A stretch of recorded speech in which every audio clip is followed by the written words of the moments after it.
So this next method, we will walk you through how to be able to create your own stencils that you can use on your Gelli plate. It will save you a little bit of money and your students will be able to work on those fine motor skills.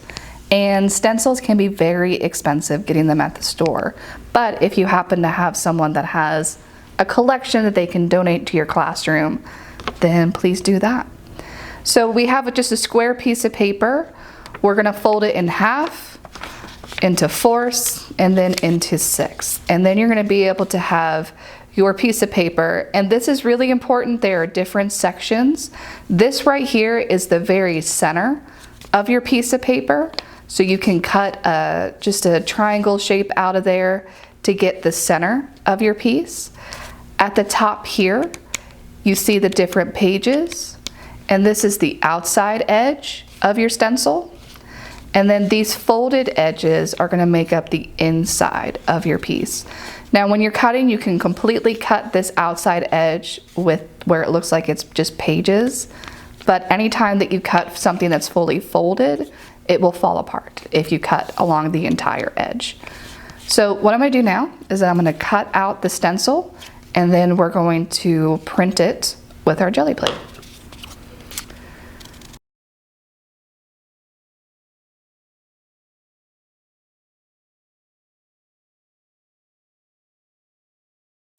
All right, now I'm gonna open this up, but before I do, I just wanna tell you to please keep the inside pieces because you can also use these as stencils on your Gelli plate as well. It doesn't just have to be the large piece.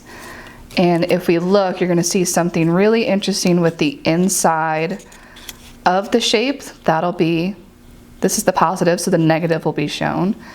And this will also, if your students are really curious, they wanna open it up, tell them not to, and to just open up the pieces that they cut out just to give them a preview of what they created.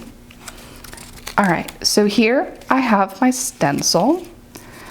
So I am just trying to fold out my creases so it will lay mostly flat when I'm ready to print, but I'm not ready just yet, so I'm gonna set this to the side and then add on my ink. You can dab, but you can also do streaks of ink if you would like to on your plate.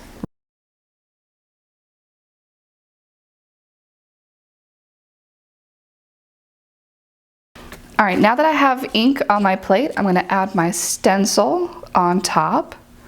So I'm just gonna set it on there, just gently touch it down with my finger so that way it will stick to the plate and not be standing up on the edge.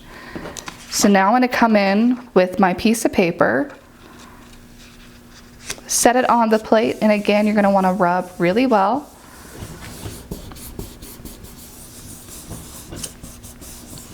Now with this thinner piece of paper, you can actually start to see the ink show through, and it gives you a little bit of a hint as to where you might still need to rub on your background of your piece of paper.